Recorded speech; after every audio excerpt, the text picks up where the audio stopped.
Hi everyone, welcome to today's video.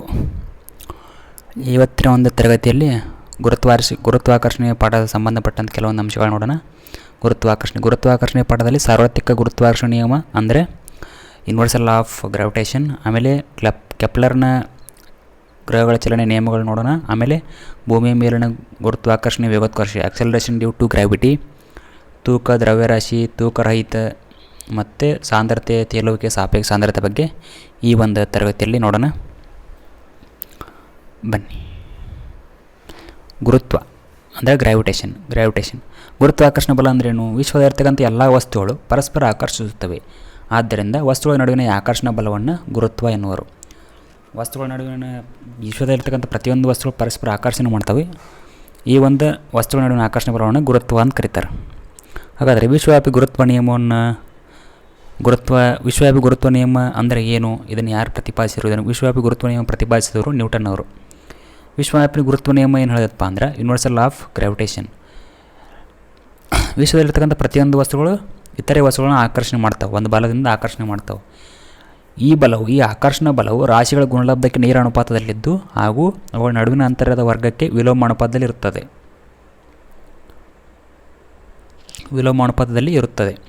ಇಲ್ಲಿ ನೋಡಲಿ, ಚಿತ್ರದ ಮೂಲಕ ಒಂದು ತೋರಿಸೋಣ. ಇಲ್ಲಿ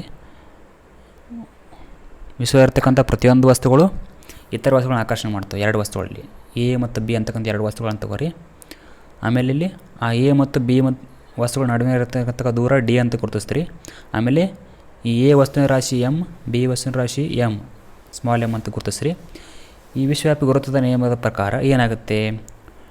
ಈ ಬಲಗಳು ರಾಶಿಯ ಗುಣಲಬ್ಧಕ್ಕೆ ನೇರವಾಗಿರುತ್ತದೆ. ಅಂದರೆ ಎರಡು ವಸ್ತುಗಳ ನಡುವಿನ ಆಕರ್ಷಣ ಬಲವು ಅವುಗಳ ರಾಶಿಗೆ ಗುಣಲಬ್ಧಕ್ಕೆ ನೇರ ಅನುಪಾತದಲ್ಲಿರ್ತವೆ. F is directly proportional to product of their mass. ಹೌದಾ? ಮತ್ತೇನು ಹೇಳೋದಪ್ಪ ಅಂದ್ರೆ ಈ ಎರಡು ವಸ್ತುಗಳ ಆಕರ್ಷಣ ಬಲವು ಅವುಗಳ ನಡುವಿನ ಅಂತರದ ವರ್ಗಕ್ಕೆ ವಿಲೋಮವಾಗಿರುತ್ತದೆ. F is inversely proportional to square of the distance between them. ಹೌದಾ? F is directly inversely proportional to 1/d². ಹೌದಾ? ನೋಡಿರಿ, ಈ ಸಮೀಕರಣ 1 ಮತ್ತು 2 ಸಮೀಕರಣ 1 ಮತ್ತು 2 ಸಂಯೋಜನೆ ಮಾಡಿರಿ. ಏನಾಗುತ್ತೆ ಸಂಯೋಜನೆ ಮಾಡಿದಾಗ F is directly proportional to product of their mass ಅಂದರೆ ರಾಶಿಗಳ ಉಪಲಬ್ಧಕ್ಕೆ ನೇರ ಅನುಪಾತದಲ್ಲಿರ್ತದೆ ಮತ್ತು ಅದರ ಅಂತರದ ವರ್ಗಕ್ಕೆ ವಿಲೋಮ ಅನುಪಾತ ಇರ್ತದೆ ಅಂತ ಕರೆದ್ರಿ. ಹೌದಾ? ಈ ಅನುಪಾತವನ್ನು ತೆಗೆದುಕೊಂಡು ಅನುಪಾತ ಸ್ಥಿರಾಂಕವನ್ನು ಹಾಕಿದಾಗ ಏನಾಗುತ್ತಪ್ಪ ಅಂದರೆ F is equal to G into M into M /d². ಇಲ್ಲಿ ಜಿ ಎಂಬುದು ಅನುಪಾತ ಸ್ಥಿರಾಂಕ, ವಿಶ್ವವ್ಯಾಪಿ ಗುರುತ್ವ ಸ್ಥಿರಾಂಕ. ಹೌದಾ? ಮತ್ತು ಈ ಸಮೀಕರಣವನ್ನು ಓರೆ ಗುಣಾಕಾರ ಮಾಡಿದಾಗ ಸಮೀಕರಣ 3 ಓರೆ ಗುಣಾಕಾರ ಮಾಡಿದಾಗ ಸಮೀಕರಣ ಓರೆ ಗುಣಾಕಾರ ಮಾಡಿರಿ. ಏನಾಗತ್ತೆ? ಈ ಎಫ್ ಇಲ್ಲಿ d² ಇಂಟು ಆಗುತ್ತೆ, is equal to G M into M, or G is equal to F into d² M into M. ಹೌದಾ? ಈ ಗ್ರಾವಿಟೇಷನಲ್ ಕಾನ್ಸ್ಟಂಟ್ ಇದರ ಒಂದು ಅಂತಾರಾಷ್ಟ್ರೀಯ ಏಕಮಾನ, ಗುರುತ್ವ ಸ್ಥಿರಾಂಕದ ಏಕಮಾನ ನ್ಯೂಟನ್ ಮೀಟರ್ ಪರ್ kg². ಇದು ಹೆಂಗೆ ಬಂತು? ಇಲ್ಲಿ ನೋಡ್ರಿ, G is equal to F into d² mass into mass ಆಯ್ತಲ್ಲ. ಬಲದ ಒಂದು ಏಕಮಾನ ನ್ಯೂಟನ್, ದೂರದ ಒಂದು ಏಕಮಾನ ಮೀಟರ್. ಇಲ್ಲಿ d² ಆಗಿರೋದನ್ನ ಮೀಟರ್², ಆಮೇಲೆ ಎಮ್ ಇಂಟು ಎಮ್ ಅಂದರೆ kg². ಆದ್ದರಿಂದ ಇದು Newton metre square per kg². ಇದರ ಒಂದು ಅಂತಾರಾಷ್ಟ್ರೀಯ ಏಕಮಾನ. ಮುಂದೆ ಜಿನ ಬೆಲೆಯನ್ನು ಕಂಡುಹಿಡ್ತಕ್ಕಂಥ ವಿಜ್ಞಾನ ಯಾರಪ್ಪ ಅಂದರೆ ಹೆನ್ರಿ ಕ್ಯಾವೆಂಡಿಶ್ ಇವರು ಸೂಕ್ಷ್ಮ ತ್ರಾಸನ್ನು ಬಳಸಿ ಅಂದರೆ ಸೆನ್ಸಿಟಿವ್ ಬ್ಯಾಲೆನ್ಸನ್ನು ಉಪಯೋಗಿಸಿ ಇದನ್ನು ಜಿನ ಬೆಲೆಯನ್ನು ಕಂಡುಹಿಡಿದರು. ಹಾಗಾದರೆ ಜಿ ಬೆಲೆ ಎಷ್ಟು? 6.673 into 10⁻11 newton metre square per kg². ಇಲ್ಲೊಂದು ಪ್ರಶ್ನೆ ಐತಿ. ಎರಡು ವಸ್ತುಗಳ ನಡುವಿನ ದೂರವನ್ನು 2ರಷ್ಟು ಹೆಚ್ಚಿಸಿದಾಗ ಅದರ ಆಕರ್ಷಣ ಬಲ ಏನಾಗುತ್ತದೆ? 2ರಷ್ಟು ಹೆಚ್ಚಾಗುತ್ತದೆ, 4 ಪಟ್ಟು ಕಡಿಮೆ ಆಗುತ್ತದೆ, 2 ಪಟ್ಟು ಕಡಿಮೆ ಆಗುತ್ತದೆ. ಇಲ್ಲಿ ನೋಡಿರಿ, F is inversely proportional to the square of their distance ಅಂದರೆ ಅಂತರದ ವರ್ಗಕ್ಕೆ ವಿಲೋಮ ಅನುಪಾತ ಇರುತ್ತೆ. ಹೌದಾ? ಅವರೇನೆಂದರೆ 2ರಷ್ಟು ಹೆಚ್ಚಿಸಿದಾಗ, ದೂರವನ್ನು 2ರಷ್ಟು ಹೆಚ್ಚಿಸಿದಾಗ ಅಂದರೆ 2² ಅಂದರೆ 4 ಅಂದರೆ 4 ಟೈಮ್ಸ್ 4 ಪಟ್ಟು ಏನಕ್ಕಪ್ಪ ಅಂದರೆ ಕಡಿಮೆ ಆಗುತ್ತದೆ. ಇದರ ಉತ್ತರ 4 ಪಟ್ಟು ಕಡಿಮೆ. ಇಂಥ ಒಂದು ಕ್ವಶನ್ಗಳು ಬರುವ ಸಾಧ್ಯತೆ ಇರುತ್ತೆ. ಇದರ ಕಡೆ ಗಮನ ಕೊಡ್ರಿ. ಕೆಪ್ಲರ್ನ ನಿಯಮಗಳು. ಈ ಕೆಪ್ಲರ್ ನಿಯಮಗಳು ಎದರ ಆಧರಿಸಿದವಪ್ಪ ಅಂದರೆ ಗ್ರಹಗಳ ಚಲನೆ ಆಧರಿಸಿ ಕೆಪ್ಲರು 3 ನಿಯಮಗಳನ್ನು ಕೊಟ್ಟರು. ಗ್ರಹಗಳ ಚಲನೆಯನ್ನು ಆಧರಿಸಿ ಕೆಪ್ಲರು 3 ನಿಯಮಗಳನ್ನು ಪ್ರತಿಪಾದಿಸಿದ್ದಾರೆ. ಆ ನಿಯಮಗಳು ಯಾವ್ಯಾವ ಅನ್ನೋದನ್ನು ನೋಡೋಣ. ಒಂದನೇ ನಿಯಮ ಹೇಳೋದಪ್ಪ ಅಂದ್ರೆ, ಒಂದನೇ ನಿಯಮ ಸೂರ್ಯ ಒಂದು ಕೇಂದ್ರದಲ್ಲಿದ್ದು ಗ್ರಹಗಳು ದೀರ್ಘ ವೃತ್ತಾಕಾರದ ಕಕ್ಷೆಯಲ್ಲಿ ಚಲಿಸುತ್ತವೆ.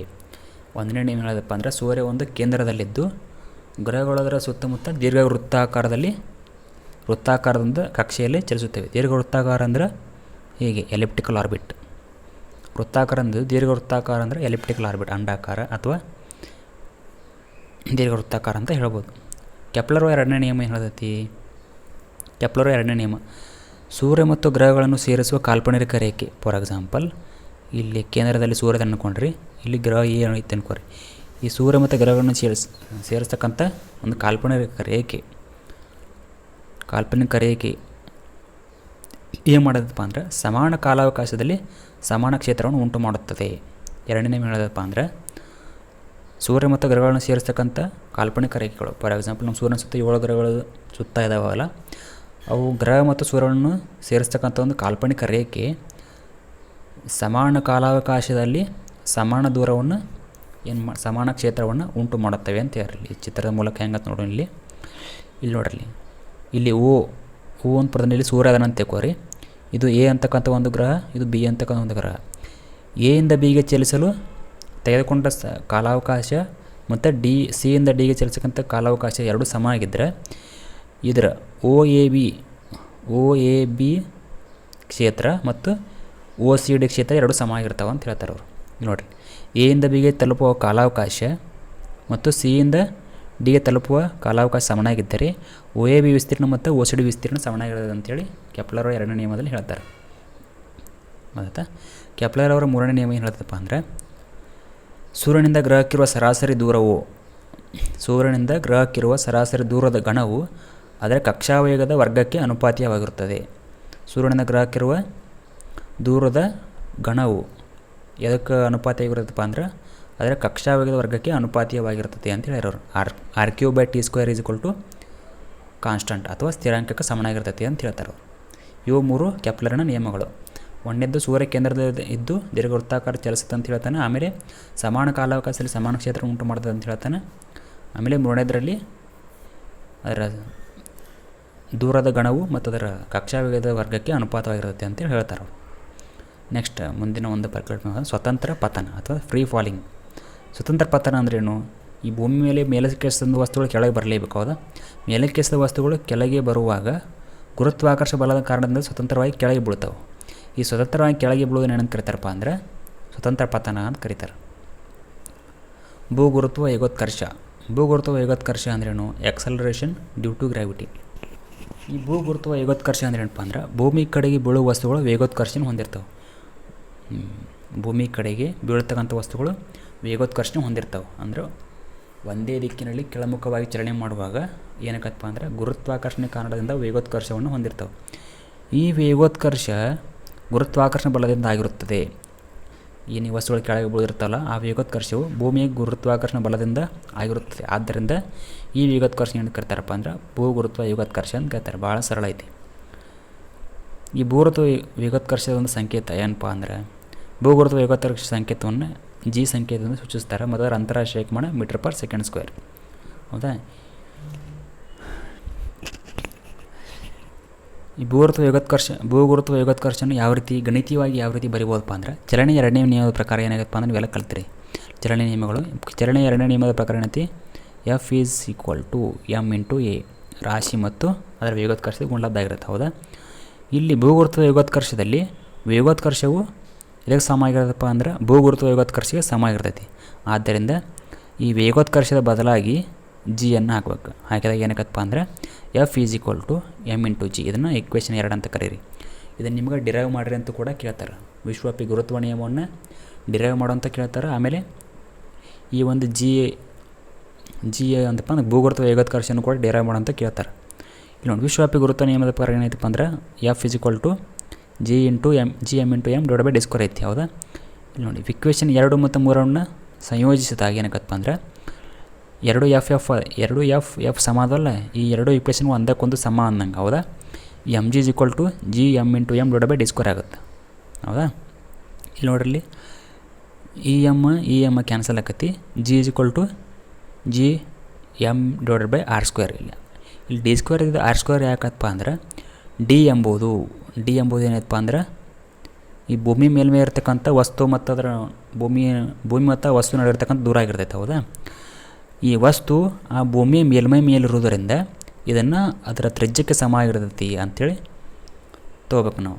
ಅಂದರೆ ಭೂಮಿ ಮೇಲ್ಮೈ ಮೇಲೆ ಅಥವಾ ಭೂಮಿ ಮೇಲ್ಮೈ ಮೇಲೆ ಸಮೀಪ ಇರ್ತಕ್ಕಂಥ ವಸ್ತುಗಳ ದೂರ ಸರಾಸರಿ ಅದಕ್ಕೆ ಅದರ ಒಂದು ಭೂಮಿಯ ತ್ರಿಜ್ಯಕ್ಕೆ ಸಮನಾಗಿರ್ತೈತಿ. ಆದ್ದರಿಂದ ಅದನ್ನು ಆರ್ ಅಂತ ತೊಗೊಂಡೇವೆ. ಹೌದಾ?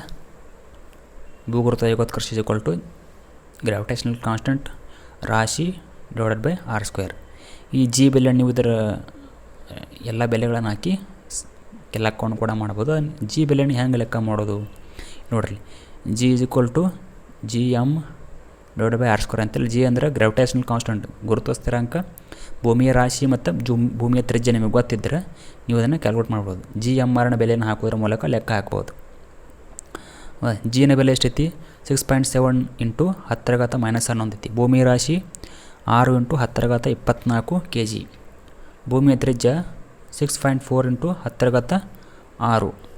ಈ ಎಲ್ಲ ಬೆಲೆಗಳನ್ನು ಈ ಸೂತ್ರದಲ್ಲಿ ಹಾಕಿದಾಗ ನೀವು ಜಿ ಬೆಲೆಯನ್ನು ಕಂಡುಹಿಡಿಯಬಹುದು. ಜಿ ಬೆಲೆ ಎಷ್ಟೈತಪ್ಪ ಅಂದರೆ 9.8 ಮೀಟರ್ ಪರ್ ಸೆಕೆಂಡ್ ಸ್ಕ್ವೇರ್. ಹೌದಾ? ಈ ಭೂಗುರುತ್ವಾಕರ್ಷಣೆಯಿಂದ ಬಲದಿಂದ ಭೂಮಿ ಮೇಲೆ ವಸ್ತುಗಳ ಚಲನೆ ಉಂಟಾಕೈತಿ. ಹೌದಾ? ಮೇಲಿಂದ ಕೆಳಕ್ಕೆ, ಕೆಳಗಿಂದ ಮೇಲಕ್ಕೆ ಈ ಗುರುತ್ವಾಕರ್ಷಣೆ ಬಲದ ಕಾರಣದಿಂದ ವಸ್ತುಗಳ ಚಲನೆ ಆಗುತ್ತೆ. ಹೌದಾ? ವಸ್ತುಗಳ ಚಲನೆ ಆದಾಗ ಚಲನೆ ಯಾವ ರೀತಿ ಆಗೈತಿ, ಚಲನೆ ಸಂಬಂಧಪಟ್ಟ ಕೆಲವೊಂದು ಭೌತಿಕ ಪರಿಮಾಣಗಳನ್ನು ಲೆಕ್ಕ ಹಾಕೋದು ಹೇಗೆ ಅಂಥೇಳಿ ಇಲ್ಲಿ ಈಗ ನೋಡೋಣಂತೆ. ನೀವೆಲ್ಲರೂ ಚಲನೆ ಸಮೀಕರಣ ಬಗ್ಗೆ ಜ್ಞಾನವನ್ನು ಹೊಂದಿರಿ. ಚಲನೆ ಸಮೀಕರಣಗಳು ಎಷ್ಟದಾವೆ? 3 ಅದಾವು. ಅವು ಯಾವಪ್ಪ ಅಂದ್ರೆ, ಒಂದನೇದ್ದು V is equal to you plus A T, ಎರಡನೇದ್ದು S is equal to U T plus half A T square, ಮೂರನೇದ್ದು V square is equal to U square plus 2as. ಹೌದಾ? ಇಲ್ಲಿ ಭೂಗುರುತ್ವಾಕರ್ಷಣ ಬಲದಿಂದ ವಸ್ತುಗಳ ಚಲನೆ ಆಗತ್ತಂದಾಗ ಇಲ್ಲೇನಾಗತ್ತಪ್ಪ ಅಂದ್ರೆ, ಭೂಗುರುತ್ವಾಕರ್ಷಣ ಬಲದಿಂದ ಚಲನೆ ಆಗಬೇಕಂದ್ರೆ ಗುರುತ್ವಾಕರ್ಷಣ ಬಲದಿಂದ ಚಲನೆ ಪ್ರಭಾವವನ್ನು ಬರ್ತೈತಿ. ಆದ ಕಾರಣದಿಂದ ಎಕ್ಸಲರೇಷನ್ ಅಂದರೆ ವೇಗೋತ್ಕರ್ಷದ ಬದಲಾಗಿ ನಾವು ಇಲ್ಲಿ ಮಾಡ್ತಪ್ಪ ಅಂದ್ರೆ ಭೂಗುರುತ್ವ ವೇಗೋತ್ಕರ್ಷವನ್ನು ಬಳಕೆ ಮಾಡ್ತೀವಿ. ಆದ್ದರಿಂದ ಇವೆಲ್ಲ ಚಲನೆ ಸಮೀಕರಣ ಏನಾಗಿ ಬದಲಾವಣೆ ಆಕ್ಕವಪ್ಪ ಅಂದರೆ, ಎಲ್ಲೆಲ್ಲಿ ಎ ಐತಲ್ಲ ಅಲ್ಲಿ ಜಿ ಆಗಿ ಬದಲಾವಣೆ ಆಕ್ಕವು. ಯಾಕಂದರೆ ಅಲ್ಲಿ ಭೂಗುರುತ್ವಾಕರ್ಷಣ ಬಲದಿಂದ ಚಲನೆ ಆಗ್ತಿರ್ತೈತಲ್ಲ, ಆದ್ದರಿಂದ ಎಲ್ಲೆಲ್ಲಿ ವೇಗೋತ್ಕರ್ಷ ಐತಲ್ಲ ಅಲ್ಲಿ ಭೂಗುರುತ್ವ ವೇಗೋತ್ಕರ್ಷವನ್ನು ಹಾಕಿದಾಗ ಅವೆಲ್ಲ ನಿಮಗೆ ಸಮೀಕರಣಗಳು ಸಿಗ್ತಾವೆ. ಆ ಸಮೀಕರಣ ಕೂಡ ಇಲ್ಲಿ ಬಡ್ದೀನಿ. ಹೆಂಗೆ ಬದಲಾವಣೆಗೊಂಡವಪ್ಪ ಅಂದ್ರೆ, V is equal to you plus G T, S is equal to U T plus half G T square, V square is equal to U square plus 2js. ಹೀಗೆ ಬದಲಾವಣೆ ಆಗ್ಯಾವ. ಇಲ್ಲಿ ಜಿನ ಬೆಲೆಯನ್ನು ಯಾವಾಗ ಪ್ಲಸ್ ತೊಗೋಬೇಕು, ಯಾವಾಗ ಪ್ಲಸ್ ಮೈನಸ್ ತೊಗೋಬೇಕಪ್ಪ ಅಂದರೆ, ವೇಗೋತ್ಕರ್ಷ ಅಂದ್ರೆ ಒಂದು ವಸ್ತುವಿನ ಚಲನೆ ಮೇಲ್ಮುಖವಾಗಿದ್ದಾಗ ವೇಗೋತ್ಕರ್ಷ ಋಣಾತ್ಮಕವಾಗಿರ್ತೈತಿ. ಅಂದರೆ ಜಿನವಾಗ ಮೈನಸ್ ಆಗಿ ತೊಗೋಬೇಕು ನೀವು. ಯಾವಾಗ ವಸ್ತುವಿನ ಚಲನೆ ಕೆಳಮುಖವಾಗಿರ್ತೈತಿ ಅವಾಗ ವೇಗೋತ್ಕರ್ಷ ಪ್ಲಸ್ ಆಗಿರ್ತೈತಿ. ಆಮೇಲೆ ಜಿನ ಬೆಲೆನೂ ಕೂಡ ಪ್ಲಸ್ ಆಗಿ ತೊಗೋಬೇಕು ನೀವು ಅವಾಗ. ಹೌದಾ? ಇದು ಯಾಕೆ ಪ್ಲಸ್ ಆಗಿರೋದಪ್ಪ ಅಂದ್ರೆ, ವೇಗದ ದಿಕ್ಕಿನಲ್ಲಿ ಚಲನೆ ಆಗೋದರಿಂದ ಅದನ್ನು ಅವಾಗ ವೇಗೋತ್ಕರ್ಷ ಧನಾತ್ಮಕವಾಗಿರ್ತೈತಿ. ಆದ್ದರಿಂದ ಆ ರೀತಿ ತೊಗೋಬೇಕು. ಇದನ್ನು ಈ ಸೈನ್ ಹಾಕೋದು ಭಾಳ ಇಂಪಾರ್ಟೆಂಟ, ನೆನಪಿಟ್ಟುಕೊಳ್ಳಿ. ಮುಂದೆ ನೋಡಿರಿ, ಒಂದು ಉದಾಹರಣೆ ಮೂಲಕ ಈ ಸಮೀಕರಣ ಬಳಸ್ಕೊಂಡು ನಿಮಗೆ ಪ್ರಾಬ್ಲಮ್ ಕೂಡ ಕೇಳ್ಬೋದು. ಈ ಸಮೀಕರಣ ಬಳಸ್ಕೊಂಡು ಯಾವ ರೀತಿ ಒಂದು ಪ್ರಾಬ್ಲಮ್ ಬಿಡಿಸ್ಬೇಕು ಅನ್ನೋದೊಂದು ಉದಾಹರಣೆ ಮೂಲಕ ನೋಡೋಣಂತೀಗ. ಇಲ್ಲಿ ನೋಡಿರಿ, ಒಂದು ಕಾರು ಬೆಟ್ಟದ ತುದಿಯಿಂದ 2 ಸೆಕೆಂಡ್ಗಳಲ್ಲಿ ನೆಲವನ್ನು ತಲುಪ್ತದೆ. ಒಂದು ಕಾರು ಬೆಟ್ಟದ ತುದಿಯಿಂದ 2 ಸೆಕೆಂಡ್ನಲ್ಲಿ ನೆಲವನ್ನು ತಲುಪ್ತೈತಿ. ಇಲ್ಲೇನು ಕೊಟ್ರಪ್ಪ ಅಂದರೆ, G is equal to 10 metre per second square ಅಂತ ಕೊಟ್ಟರೆ. ಯಾಕಂದ್ರೆ ಲೆಕ್ಕ ಮಾಡೋಕ್ಕೆ ಸರಳ ಅಲ್ಲ ಅಂಥೇಳಿ ಹಿಂಗೆ ಕೊಟ್ಟರೆ. ಇದನ್ನೇ ಬಳಸಿ ನೀವು ಲೆಕ್ಕ ಮಾಡಬೇಕು. ಅವ್ರು ಏನು ಕಡೆ ಅಂದ್ರಪ್ಪ ಅಂದ್ರೆ, ಕಾರು ನೆಲಕ್ಕೆ ಅಪ್ಪಳಿಸಿದಾಗ ಜವ ಎಷ್ಟು ಅಂತ ಕೇಳ್ಯಾರ. ಕಾರು ಬೆಟ್ಟದಿಂದ ನೆಲಕ್ಕೆ ಬಂದುಬಿಡ್ತಲ್ಲ, ಎಷ್ಟು ಸ್ಪೀಡಿಂದ ಬಂದು ನೆಲಕ್ಕೆ ಅಪ್ಪಳಿಸ್ತೈತೆ ಅಂತ ಕೇಳ್ಯಾರ. ಆಮೇಲೆ 2 ಸೆಕೆಂಡ್ ಅವಧಿಯಲ್ಲಿ ಅದರ ಸರಾಸರಿ ಜವ ಎಷ್ಟು. ಇನ್ನೊಂದೇನು ಕೇಳಪ್ಪ, ನೆಲದಿಂದ ಬೆಟ್ಟದ ತುದಿ ಎಷ್ಟು ಎತ್ತರದಲ್ಲಿ ಅಂತೇಳಿ ಕೇಳ್ಯಾರ ಅವರು. ಇನ್ನು ಹೇಗೆ ಲೆಕ್ಕ ಹಾಕೋದನ್ನು ನೋಡೋಣ. ಮೊದಲು ನೀವು ಕೊಟ್ಟಂಥ ದತ್ತಾಂಶಗಳನ್ನು ಬರ್ಕೋಬೇಕು. ಏನು ಕೊಟ್ಟಾರ ನಮಗೆ? ಕಾಲವನ್ನು ಕೊಟ್ಟರೆ 2 ಸೆಕೆಂಡ್ ಅಂತ ಕಾಲ ಕೊಟ್ಟರೆ. ಆಮೇಲೆ ಭೂಗುರುತ್ವ ವೇಗೋತ್ಕರ್ಷ ಎಕ್ಸಲರೇಷನ್ ಡ್ಯೂ ಟು ಗ್ರಾವಿಟಿ ಕೊಟ್ಟರೆ 10 ಮೀಟರ್ ಪರ್ ಸೆಕೆಂಡ್ ಸ್ಕ್ವೇರ್ ಐತಿ. ಕಾರಣ ವೇಗೋತ್ಕರ್ಷ ಕೂಡ ಅದೇ ಆಗಿರ್ತೈತಿ. ಇಲ್ಲಿ ಯಾಕೆ ಪ್ಲಸ್ ತೊಗೊಂಡಿವಪ್ಪ ಅಂದ್ರೆ, ಇಲ್ಲಿ ಬೆಟ್ಟದ ತುದಿಯಿಂದ ಕೆಳಮುಖವಾಗಿ ಬೀಳಾಗತ್ತೈತೆ, ಆದ್ದರಿಂದ ನಾವು ಅದನ್ನು ಪ್ಲಸ್ ಆಗಿ ತೊಗೋಬೇಕು. ಹೌದಾ? ಅದರ ಆರಂಭಿಕ ವೇಗ ಬೆಟ್ಟದ ತುದಿಯಲ್ಲಿದ್ದಾಗ ಅದರ ವೇಗ 0 ಇರ್ತೈತೆ. ಆರಂಭಿಕ ವೇಗ 0 ಮೀಟರ್ ಪರ್ ಸೆಕೆಂಡ್. ಹೌದಾ? ಈಗ ನಾವು ಏನು ಕಂಡುಹಿಡಬೇಕು? ಒಂದೇದು ಏನು ಕಂಡುಹಿಡಬೇಕು ನಾವು? ಅದು ನೆಲಕ್ಕೆ ಅಪ್ಪಳಿಸಿದಾಗ ಅದರ ಜವ ಎಷ್ಟು ಅಂದಾಗ ಜವ ಈಸ್ ಈಕ್ವಲ್ ಟು ಜವ ಕಂಡುಹಿಡಬೇಕಂದ್ರೆ ಯಾವ ಒಂದು ಸಮೀಕರಣ ಬಳಸ್ಬೇಕು ನೀವು? ಮೊದಲನೇ ಸಮೀಕರಣ ಬಳಸಿತ್ತಲ್ಲ, v is equal to you plus A t. ಈ ಸಮೀಕರಣ ನೀವು ಬಳಸಬೇಕು. ಬಳಸಿ ಹಾಕ್ರಿ. ಇಲ್ಲಿ ಸೂತ್ರ ಬರೋದು ನೋಡಿ, V is equal to you plus A T. ಆರಂಭಿಕ ವೇಗ ಎಷ್ಟೈತಿ ನಮಗೆ? 0 ಐತಿ. 0 ಪ್ಲಸ್ ಎಕ್ಸಲರೇಷನ್ ಎಷ್ಟೈತಿ? 10 ಐತಿ. ಇಂಟು 2, ಕಾಲಾವಧಿ 2. ಇದನ್ನು ಮಾಡಿದ್ರೆ ಅಂದರೆ 20 ಮೀಟರ್ ಪರ್ ಸೆಕೆಂಡ್ ಬರ್ತದೆ. ಅದರ ಜವ ಎಷ್ಟೈತಪ್ಪ ಅಂದರೆ 20 ಮೀಟರ್ ಪರ್ ಸೆಕೆಂಡ್. ಜವ ಕಂಡುಹಿಡಿದ್ರೆ ಆಮೇಲೆ ಏನು ಕೇಳ್ಯಾರ ಅವರು? 2 ಸೆಕೆಂಡ್ ಅವಧಿಯಲ್ಲಿ ಸರಾಸರಿ ಜವ ಕಂಡುಹಿಡಿ ಅಂತಾರೆ. ಸರಾಸರಿ ಜವ ಯಾವ ರೀತಿ ಕಂಡುಹಿಡಿಯಬೇಕು ನೋಡಿರಿ. ಸರಾಸರಿ ಜವ ಏನಿಲ್ಲ, ಆರಂಭಿಕ ವೇಗ ಸರಾಸರಿ ಜವ ಕಂಡುಹಿಡಿಯೋದು ಈಜಿ. ಆರಂಭಿಕ ವೇಗ ಪ್ಲಸ್ ಅಂತಿಮ ವೇಗ ಡಿವೈಡೆಡ್ ಬೈ 2 ಮಾಡಬೇಕು. ಆವಾಗ ನಿಮಗೆ ಸರಾಸರಿ ಜವ ಸಿಗ್ತೈತಿ. ಮಾಡಿರಲಿ. ಆರಂಭಿಕ ವೇಗ ಎಷ್ಟೈತಿ? 0 ಐತಿ. ಅಂತಿಮ ವೇಗ ಇಲ್ಲಿ ನೋಡಲಿ, ನೆಲಕ್ಕೆ ಬಂದು ಅಪ್ಪಳಿಸಿದಾಗ ಅದ್ರದ್ದು ಅಂತಿಮ ವೇಗ 20 ಮೀಟರ್ ಪರ್ ಸೆಕೆಂಡ್ ಆಗಿರುತ್ತೆ. ಹಾಗಾಗಿ 20 ಹಾಕ್ಬೇಕು ಇಲ್ಲಿ. ಡಿವೈಡೆಡ್ ಬೈ 2 ಮಾಡಿರಿ. 20 divided by 2 10 metre per second. ಇದರ ಸರಾಸರಿ ಜವ. ಇನ್ನೊಂದೇನು ಕೇಳ್ಯಾರ ನಮಗವರು? ನೆಲದಿಂದ ಬೆಟ್ಟದ ತುದಿ ಎಷ್ಟು ಎತ್ತರದಲ್ಲಿ ಅಂತ ಕೇಳ್ಯಾರ ಅವರು. ಇದನ್ನು ಯಾವುದು ಹೆಂಗೆ ಕಂಡುಹಿಡಬೇಕು ಅಂದರೆ, ಚಲಿಸಿದ ದೂರ ಅಂದರೆ ಈ ಸಮೀಕರಣವನ್ನು ಬಳಸಿ ನೀವು ಕಂಡುಹಿಡಿಬೋದು. S is equal to U T plus half G T square. ಇಲ್ಲಿ ಹಾಕ್ರಿ, ಬೆಲೆಗಳನ್ನ ಹಾಕ್ರಿ. ಆರಂಭಿಕವಾಗಿ 0 ಐತಿ. ಕಾಲ T is equal to 2 plus 1/2 G acceleration due to gravity 10 ಐತಿ. ಆಮೇಲೆ ಕಾಲಾವಧಿ 2, ಅದರ ಸ್ಕ್ವೇರ್ ಮಾಡಿರಿ. ಇನ್ನು ಸಿಂಪ್ಲಿಫೈ ಮಾಡಿರಿ. 1/2 2ರ ಸ್ಕ್ವೇರ್ 4 ಐತಿ. 2 ಅಂದರೆ 2 4 ಇಂಟು 10 ಮಾಡಿ ಸರಳೀಕರಣ ಮಾಡಿದಾಗ 20 ಮೀಟರ್ ಅಂತ ಬರ್ತೈತಿ. ಅಂದರೆ ಎಲ್ಲ ಕಂಡುಹಿಡಿದ್ರಿ. ಈಗ ಏನಾಗೈತೆ? ನೆಲಕ್ಕೆ ಅಪ್ಪಳಿಸುವಾಗ ಅದರ ಜವ ಎಷ್ಟಾಗಿರ್ತೈತಿ? 5 ಮೀಟರ್ ಪರ್ ಸೆಕೆಂಡ್ ಆಗಿರ್ತೈತಿ. ಇಲ್ಲಿ ನೋಡಿದಾರಲ್ಲ ನೀವು, 20 metre per second, 5 metre per second ಆಗಿರ್ತೈತಿ. 2 ಸೆಕೆಂಡ್ ಅವಧಿಯಲ್ಲಿ ಅದರ ಸರಾಸರಿ ಜವ ಕಂಡುಹಿಡಿ ಅಂದ್ರೆ ಅವ್ರು ಇಲ್ಲಿ ಕಂಡುಹಿಡಿದ್ರಲ್ಲಿ ಸರಾಸರಿ ಜವ ಎಷ್ಟಾಗಿರ್ತೈತಿ? 10 ಮೀಟರ್ ಪರ್ ಸೆಕೆಂಡ್ ಆಗಿರ್ತೈತಿ ಸರಾಸರಿ ಜವ. ಆಮೇಲೆ ಅದರ ಚಲಿಸಿದ ದೂರ ನೆಲದಿಂದ ಬೆಟ್ಟ ತುದಿ ಎತ್ತರ 20 ಮೀಟರ್. ಈ ರೀತಿಯಾಗಿ ನೀವು ಲೆಕ್ಕವನ್ನು ಮಾಡ್ಬೋದು. ಇದರ ಆಧಾರವಾಗಿ ಈ ಚಲನೆ ಸಮೀಕರಣ ಆಧಾರವಾಗಿ ಇಟ್ಟುಕೊಂಡು ನೀವೇನು ಮಾಡಬೇಕಪ್ಪ ಅಂದರೆ ಲೆಕ್ಕವನ್ನು ಮಾಡ್ಬೋದು. ಇಲ್ಲಿ ಸೈನ್ ಹಾಕುವಾಗ ಪ್ಲಸ್ ಮೈನಸ್ ಹಾಕುವಾಗ ಸ್ವಲ್ಪ ಎಚ್ಚರಿಕೆಯಿಂದ ಇರಬೇಕು. ಇಲ್ಲಿ ನಾವು ಪ್ಲಸ್ ತೊಗೊಂಡ್ವಿ. ಯಾಕೆ ತೊಗೊಂಡ್ವಿ? ಅದು ಕೆಳಮುಖವಾಗಿ ಬರೋಕತೈತಿ. ಅಂದರೆ ವೇಗದ ದಿಕ್ಕಿನಲ್ಲಿಯೇ ಚಲನೆ ಮಾಡೋದಾಗ್ತದೆ. ಆದ್ದರಿಂದ ಪ್ಲಸ್ ಆಗಿ ತೊಗೋಬೇಕು. ಮುಂದಿನ ಭಾಗದಲ್ಲಿ ತೂಕ ರಹಿತತೆ ಮತ್ತು ಸಾಂದ್ರತೆ, ಸಾಪೇಕ್ಷ ಸಾಂದ್ರತೆಯ ಬಗ್ಗೆ ನೋಡೋಣ. ಧನ್ಯವಾದ.